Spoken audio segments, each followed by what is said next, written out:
আসসালামু আলাইকুম সুপ্রিয় শিক্ষার্থীবৃন্দ, ন্যাশনাল কলেজের স্কুল সেকশনে অনলাইন ভিত্তিক ক্লাসে তোমাদের স্বাগতম। আশা করছি তোমরা সকলে ভালো আছো, সুস্থ আছো। আজকে আমরা নবম ও দশম শ্রেণীর উচ্চতর গণিতের তৃতীয় অধ্যায় জ্যামিতি অংশ নিয়ে আলোচনা করব। প্রিয় শিক্ষার্থীরা, আমরা বিগত ক্লাসে উপপাদ্য 10 নিয়ে আলোচনা করেছিলাম। আজকে আমরা উপপাদ্য 11 নিয়ে আলোচনা করব। আশা করছি তোমরা সকলে বই খাতা নিয়ে ক্লাসে উপস্থিত আছো। যারা লাইভে আছো তারা দুটি কাজ করবে। প্রথম কাজ করবে, আমাকে একটু মেসেজ লিখবে যে শব্দ শোনা যাচ্ছে কিনা, কিংবা বোর্ডে লেখাগুলো পরিষ্কার দেখা যাচ্ছে কিনা। এবং যারা ক্লাসে উপস্থিত হয় নাই তাদেরকে তোমরা ক্লাসটা শেয়ার করে দাও, যেন তোমাদের বন্ধুরা তোমাদের সাথে ক্লাসটা দেখতে পারে। যাই হোক, আমরা কথা না বাড়িয়ে আমরা ক্লাসে চলে যাই। আমরা আজকে করব উপপাদ্য 11। উপপাদ্য 11 করার আগে তোমরা তোমাদের বইটা একটু তোমাদের বইয়ের 75 পেজে যাও। তোমরা বইয়ের 75 পেজে যাও। হ্যাঁ, আদনার আবির, ওয়ালাইকুম আসসালাম। সাউন্ড এবং বোর্ড ক্লিয়ার? ওকে। মাঝে মাঝে নেটওয়ার্ক সমস্যার কারণে বোর্ডের সমস্যা হয়, কিন্তু আবার পরবর্তীতে আবার ঠিক হয়ে যায়। সুতরাং তোমরা একটু ধৈর্য ধারণ করতে হবে এবং অনেক সময় শব্দ দিয়ে তোমরা লিখতে হবে, অনেক সময় দেখে লিখতে হবে। মাঝে মাঝে শব্দ শোনা যাচ্ছে না, আবার কখনো লেখা দেখা যাচ্ছে না। সুতরাং দুইটা কম্বিনেশনের মাধ্যমে তোমরা লেখাটা কমপ্লিট করতে হবে। যাই হোক, আমরা উপপাদ্য 11তে যাওয়ার আগে এখানে তোমাদের একটা গুরুত্বপূর্ণ জিনিস আছে, সেটা হলো নববিন্দু বৃত্ত। নববিন্দু বৃত্ত, একটা নববিন্দু বৃত্ত নামে একটা অপশন আছে। আমরা এটা যে জিনিসটা দেখব, এটা কাকে বলে আমরা সেটা আগে করব। তো আমরা জানি যে কোনো ত্রিভুজের বাহু কয়টা? 3টা। কোনো ত্রিভুজের বাহু কয়টা? 3টা। তাহলে 3টি বাহু থাকলে 3টি বাহুর মধ্যবিন্দু থাকবে। তাহলে আমরা এর সংজ্ঞাটা একটু লিখি। কোনো ত্রিভুজের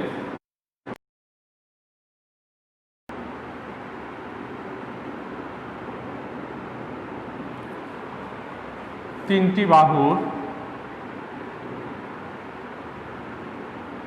মধ্যবিন্দু ত্রয়। কোন ত্রিভুজের বাহু যেহেতু 3টা, তাহলে 3টা বাহুর 3টা মধ্যবিন্দু থাকবে। তো এই জন্য এখানে বলা হয়েছে কি ত্রয়। ত্রয় মানে কয়টি? 3।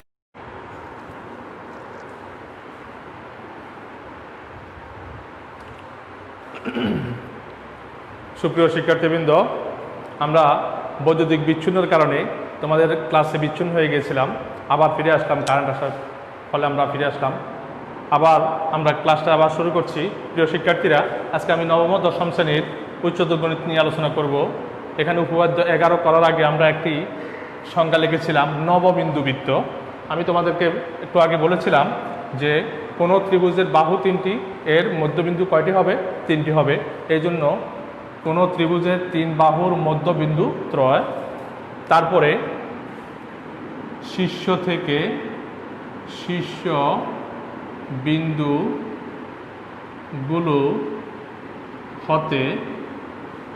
বিন্দুগুলো হতে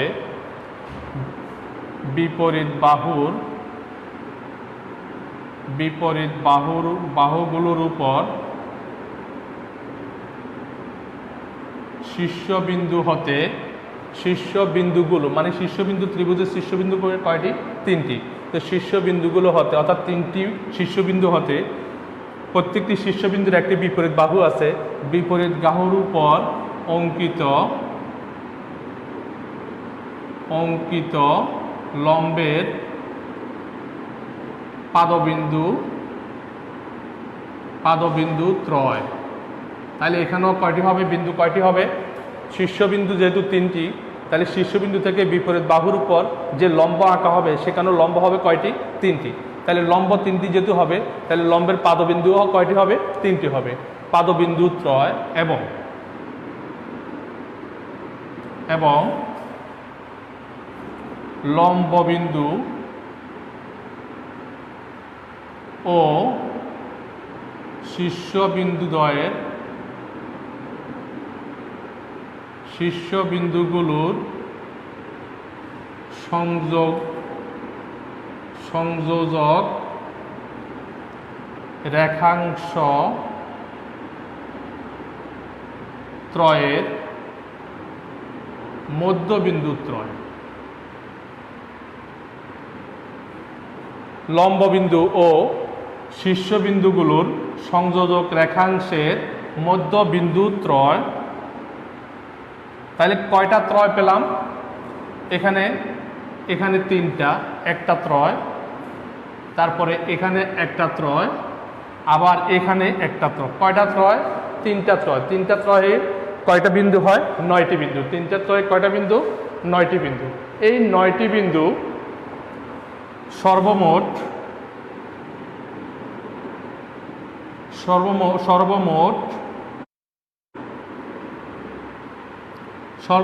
9টি বিন্দু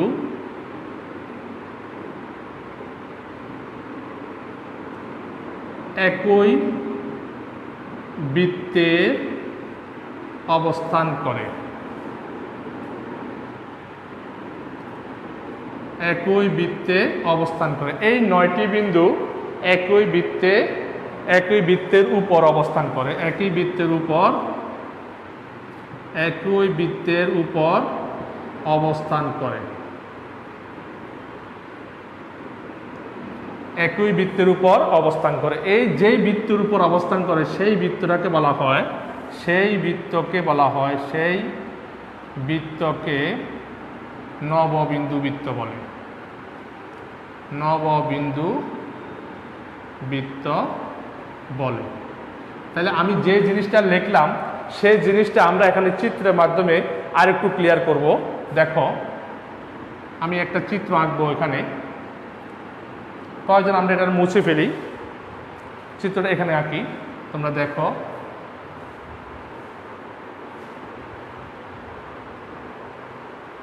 চিত্রটা আমরা পাশে এখানে আঁকতে পারি।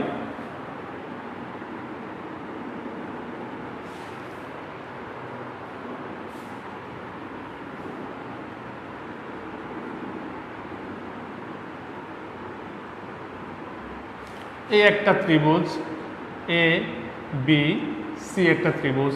এই ত্রিভুজের তিনটি বাহুর মধ্যবিন্দু আছে। এই একটা বাহু, এই আরেকটা বাহুর মধ্যবিন্দু, আরেকটা বাহুর মধ্যবিন্দু। তাহলে এটাকে 1 নাম্বার বললাম, এটাকে 2 নাম্বার বললাম, এটাকে 3 নাম্বার বললাম।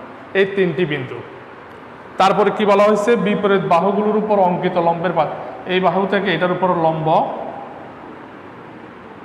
এটার উপর লম্ব একটা বিন্দু, এটা 4 নাম্বার বিন্দু। তারপরে এখান থেকে এটার উপর লম্ব, এটা হলো 5 নাম্বার বিন্দু। আবার এটার থেকে এটার উপর লম্ব, এটা হলো 6 নাম্বার বিন্দু। ঠিক আছে, আমরা 6টা বিন্দু পেলাম, পাদবিন্দু, এই লম্বগুলোর পাদবিন্দু। তারপর আবার কি আছে? লম্ব বিন্দু এবং শীর্ষবিন্দুগুলোর সংযোগ রেখাংশ ত্রয়ের মধ্যবিন্দু ত্রয়। এই যে লম্ববিন্দু হয়েছে এটা হচ্ছে লম্ববিন্দু, এটার সংযোগ রেখা, এখানে সংযোগ রেখা, এটা মধ্যবিন্দু, এটা একটা মধ্যবিন্দু, তারপরে এটা একটা মধ্যবিন্দু, এখানে একটা মধ্যবিন্দু। তাহলে এখানে একটা, এটা হলো 7 নাম্বার বিন্দু, এটা হলো 8 নাম্বার বিন্দু, এটা হলো 9 নাম্বার বিন্দু। এই 9টা বিন্দু দিয়ে একটা বৃত্ত আঁকা যায়। এই 9টা বিন্দু একটা বৃত্তের উপর, যে বৃত্তের উপর অবস্থান করে, অর্থাৎ এখানে 9টা বিন্দু থাকবে। এই 9টা বিন্দুর একটা বৃত্তের উপর দিয়ে যাবে, একটা বৃত্ত এই 9টা বিন্দু দিয়ে যাবে। সেই বৃত্তটা হবে কি? নববিন্দু বৃত্ত। তোমরা নাম্বারগুলো তোমরা মনে রাখার সাথে নাম্বারগুলো 1, 2, 3, তারপরে 4, 5, 6, তারপরে 7, 8, 9, এই 9টা বিন্দু। এবারে এখন আমরা যাব এই নববিন্দু বৃত্তের দুইটা অপশন আছে। নববিন্দু বৃত্তের কেন্দ্রটা কোথায় থাকে আর ব্যাসার্ধর মান কেমন হবে? নববিন্দু বৃত্তের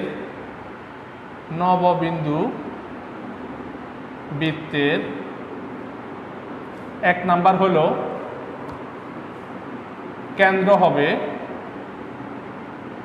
কেন্দ্র হবে ত্রিভুজের নববিন্দু বৃত্তের কেন্দ্র হবে ত্রিভুজের লম্ব বিন্দু ও পরিকেন্দ্রের সংযোজক রেখাংশের মধ্যবিন্দু। অর্থাৎ এর কেন্দ্র হবে কোথায়?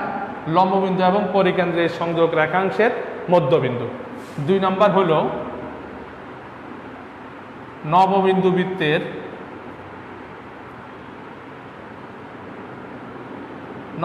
বৃত্তের ব্যাসার্ধ হবে পরিব্যাসার্ধের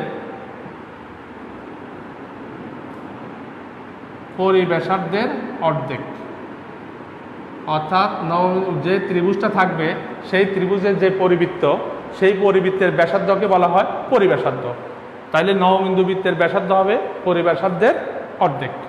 এই পর্যন্ত আমাদের এই নববিন্দু বৃত্তের প্রয়োজনীয় উপকরণ। এবার আমরা উপঅধ্যায় 11তে যাব। শিক্ষার্থীরা, আমাদের বিদ্যুৎ বিভ্রাটের জন্য একটু সময় অনেক নষ্ট হয়ে গেছে, তবু আমরা দ্রুত উপঅধ্যায় 11টা শেষ করার চেষ্টা করব। তোমরা একটু খেয়াল করো। উপঅধ্যায় 11তে বলছে বৃত্তে অন্তর্লিখিত কোনো চতুর্ভুজ। অন্তর্লিখিত মানে কি? বৃত্তের মধ্যে অবস্থিত যে চতুর্ভুজটা, কোনো চতুর্ভুজের কর্ণ দুটি পরস্পর যদি লম্ব হয় তবে তাদের ছেদবিন্দু হতে কোনো বাহুর উপর অঙ্কিত লম্ব বিপরীত বাহুকে দ্বিখণ্ডিত করে। এখানে দ্বিখণ্ডিত করে বলতে বোঝাচ্ছে সমদ্বিখণ্ড, অর্থাৎ দুটি সমান খণ্ডে বিভক্ত করে। তাহলে আমরা একটু প্রথমে চিত্রটা আঁকার একটু চেষ্টা করি। তোমরা একটু সবসময় বৃত্তের চিত্র আঁকার জন্য একটু বড় করে চিত্রটা আঁকবা, তাহলে তোমাদের এই বুঝতে একটু সহজ হবে। তাহলে কি বলছে? এই বৃত্তে অন্তর্লিখিত কোনো চতুর্ভুজের কর্ণ দুটি।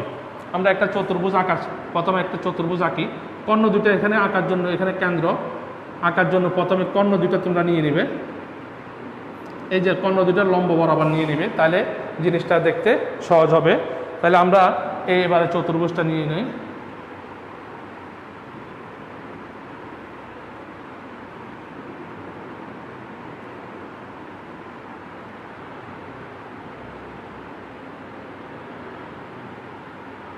এই একটা চতুর্ভুজ, এখানে আমি তোমাদের বইয়ের মতো করে দিচ্ছি এ বি সি ডি, একটা চতুর্ভুজ। এই চতুর্ভুজের দুটি কর্ণ, একটা হলো এসি, একটা হলো বিডি। এই দুটি কর্ণ পরস্পর এম বিন্দুতে লম্বভাবে ছেদ করছে, অর্থাৎ এটা লম্ব এম বিন্দুতে লম্বভাবে ছেদ করছে। এখন এই ছেদবিন্দু থেকে যদি আমরা এই যে বিসি বাহুর উপর যদি লম্ব আঁকি, বিসি বাহুর উপর যদি লম্ব আঁকি, তাহলে এইটাকে যদি আমরা এদিকে বর্ধিত করি, এখানে দেখো লম্ব হলো এম ই। এই যে এম ই হলো লম্ব, এম ইটা হলো লম্ব। এই এম ইটা যদি আমরা পিছন থেকে বর্ধিত করি, এটা হলো বিসি এর বিপরীত বাহুকে এডি, বিসি এর বিপরীত বাহুকে এডি, এডিকে এফ বিন্দুতে সেট করে। তাহলে এক বিসি বাহুর উপর লম্ব হলো এম ই, এর বিপরীত বাহু এডিকে এফ বিন্দুতে সেট করে, এর বিপরীত বাহু এডিকে এফ বিন্দুতে সেট করে। তাহলে আমাদের এখন দেখাতে হবে এই এফ বিন্দুটা হলো এডি এর মধ্যবিন্দু। আমাদেরকে কি দেখাতে হবে? এফ বিন্দুটা হলো এডি এর মধ্য, অর্থাৎ এফ বিন্দুটা এডি দ্বারা সমদ্বিখণ্ডিত হয়েছে। তার মানে আমাদের দেখাতে হবে এই এফ সমান ডিএফ, এই এফ সমান ডিএফ। বুঝতে পারছো? তাইলে আমরা এখানে তোমাদের যা লেখা আছে সেটা লিখতে হবে। আমি একটু পড়ছি, তোমরা খেয়াল করো, চিত্রের আলোকে তোমরা একটু খেয়াল করো। বৃত্তে অন্তর্লিখিত এ বি সি ডি চতুর্ভুজের কর্ণদ্বয় এসি এবং বিডি পরস্পর লম্বভাবে এম বিন্দুতে ছেদ করছে, লম্বভাবে এম বিন্দুতে ছেদ করছে। এম বিন্দু হতে বিসির উপর লম্ব বিই এম ই, বিসির উপর লম্ব এম ই এবং এম ই এম কে এফ পর্যন্ত বর্ধিত করি। এডি বাহুকে এফ বিন্দুতে, যা এডি বাহুকে এফ বিন্দুতে ছেদ করে। তাহলে প্রমাণ করতে হবে, এফটা প্রমাণ করতে হবে কি? এফটা হলো এডি এর মধ্যবিন্দু।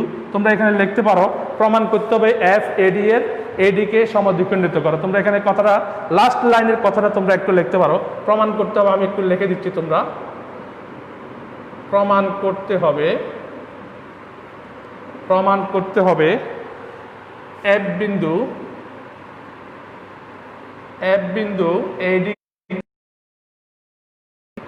এডিকে সমদ্বিখণ্ডিত করে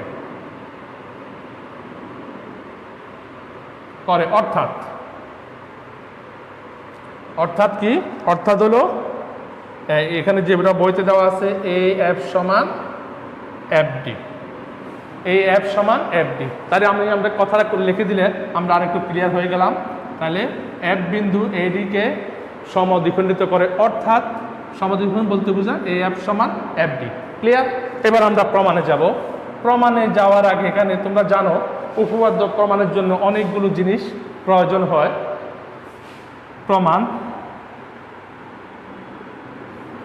শিক্ষার্থীরা উপপাদ্য জানার আগে পূর্বের জিনিসগুলো আমাদের জানা থাকতে হয়, তোমরা ভালো করে জানো।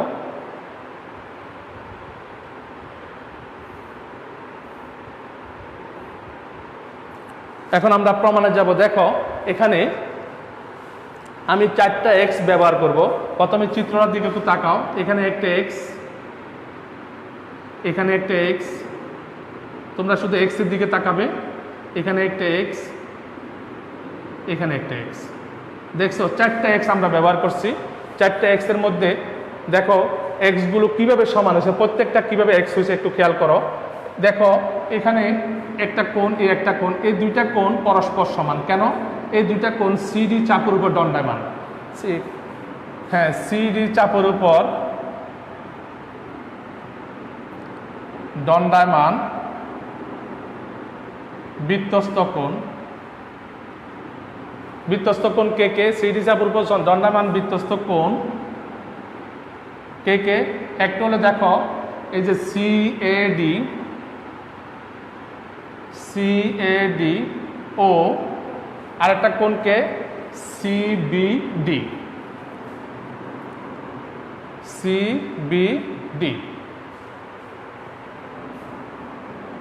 সিডি চাপের উপরে দণ্ডায়মান কেন্দ্রস্থ কোণ ও বৃত্তস্থ কোণ দ্বয় পরস্পর। তাহলে সিডি চাপের উপর দণ্ডায়মান বৃত্তস্থ কোণ দুইটা, একটা হলো সিএডি, একটা হলো সিবিডি। একটা হলো সিএডি এটা, আর একটা হলো সিবিডি হলো এটা। দ্বয় পরস্পর সমান। আমরা জানি একই চাপের উপর দণ্ডায়মান বৃত্তস্থ কোণ দ্বয় পরস্পর সমান। তাহলে আমরা লিখতে পারি সুতরাং সিএডি সমান সমান সিবিডি, বা তোমরা নিচে লিখবে, আমি পাশে লিখতেছি।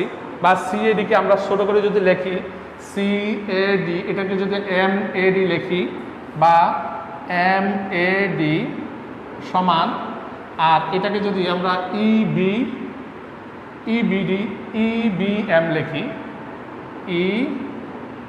ইবিএম। ঠিক আছে? তাহলে আমরা একটা আন্ডারলাইন করে রাখি, এইগুলো আমাদের লাগবে।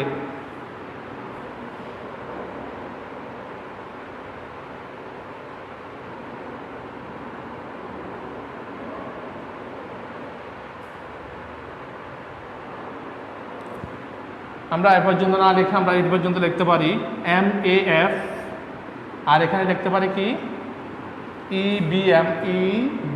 হ্যাঁ, ওকে। তাহলে আবার এখানে দেখো আমরা এখন পূরক কোণের এই হিসাবে যাব।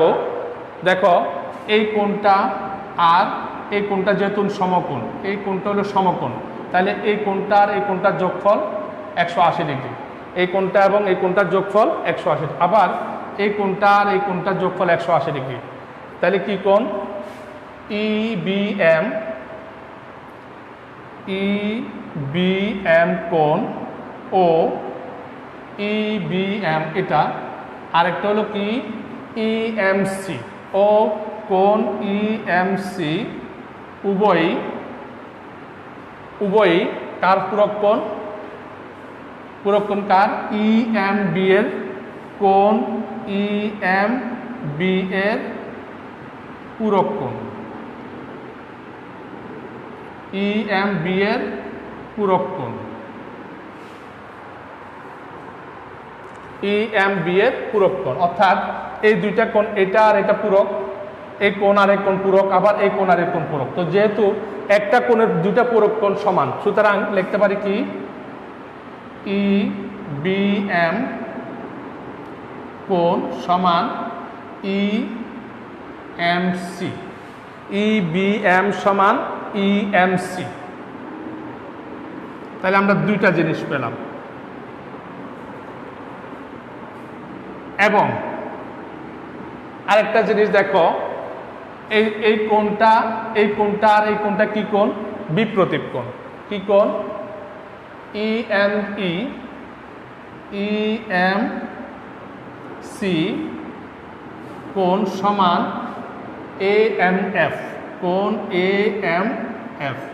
এই কোণ আর এই কোণ হলো কি? বিপ্রতীপ কোণ। এই যে ক্রসিং, এই যে ক্রসিং, তাহলে এই কোণ আর এই কোণ আর এই কোণ, এই দুইটা কি? বিপ্রতীপ কোণ। তাহলে আমরা এখানে লিখে দেব বিপ্রতীপ কোণ বলে।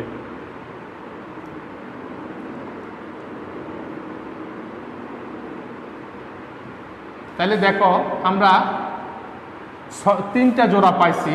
তিনটা জোড়াতে হওয়ার কথা ছিল কয়টা? 6টা। কয়টা হওয়ার কথা ছিল? 6টা, কিন্তু এখানে কোণ আছে 4টা।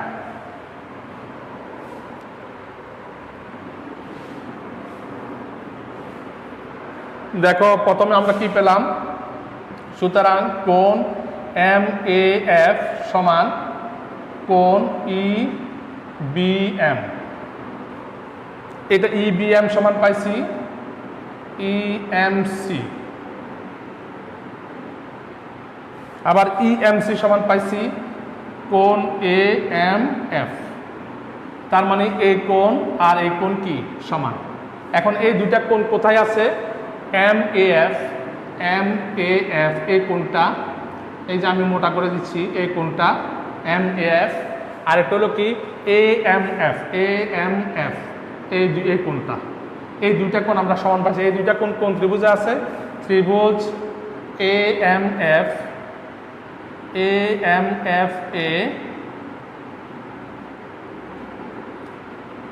এম এ এফ সমান ত্রিভুজ কোণ এ এম এফ। একটা ত্রিভুজে যদি দুইটা কোণ সমান হয় তাহলে তাদের বিপরীত বাহু দুটিও সমান। তাহলে এম এ এফ এর বিপরীত বাহু হলো এফ এম সমান এ এফ। তাহলে আমরা কি সমান পেলাম? এই দুইটা বাহু সমান পেলাম, এই দুইটা বাহু সমান পেলাম। অনুরূপভাবে আমরা প্রমাণ একইভাবে যদি আমরা দেখাই, একইভাবে আমরা কি দেখাবো একটু খেয়াল করো। আমি তোমাদেরকে একটু দেখাই দিচ্ছি। দেখো এই যে এ বি চাপুর উপর দণ্ডায়মান, কেন্দ্রস্থ কোণ একটা হলো এখানে, এই যে এইটা হলো কেন্দ্রস্থ কোণ। এটা যদি আমরা ওয়াই ধরি, আরেকটা কেন্দ্রস্থ কোণ হচ্ছে এটা ওয়াই। তাহলে এটা যদি ওয়াই হয়, এই কোণ এবং এই কোণ হলো পূরক কোণ। তাহলে এটা যদি আর এটা পূরক কোণ, তাহলে এটাও ওয়াই হবে, এই কোণটাও ওয়াই হবে, এই কোণটাও ওয়াই হবে। আবার এই কোণটা আর এই কোণটা কি কোণ? বিপ্রতীপ কোণ। তার মানে এটাও ওয়াই হবে। তাহলে দেখো এই ত্রিভুজের মধ্যে এই কোণ এবং এই কোণ ওয়াই কোণ। তাহলে ওয়াই কোণ হলে তাহলে বাহু, যদি যেহেতু একটু আগে বলছিলাম কোণ দুটি সমান হয় সেই জন্য বাহু দুটি সমান, এখানেও কোণ দুটি সমান, এই জন্য বাহু দুটি সমান। এই জন্য আমরা লিখতে পারি অনুরূপভাবে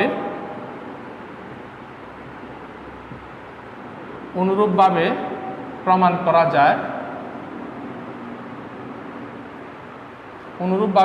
করা যায় এফ এম সমান এফ ডি। তাহলে এখানে হচ্ছে এফ এম সমান এ এফ, আর এখানে এফ এম সমান এফ ডি। সুতরাং এ এফ সমান এফ ডি, অর্থাৎ এফ এডি এর মধ্যবিন্দু,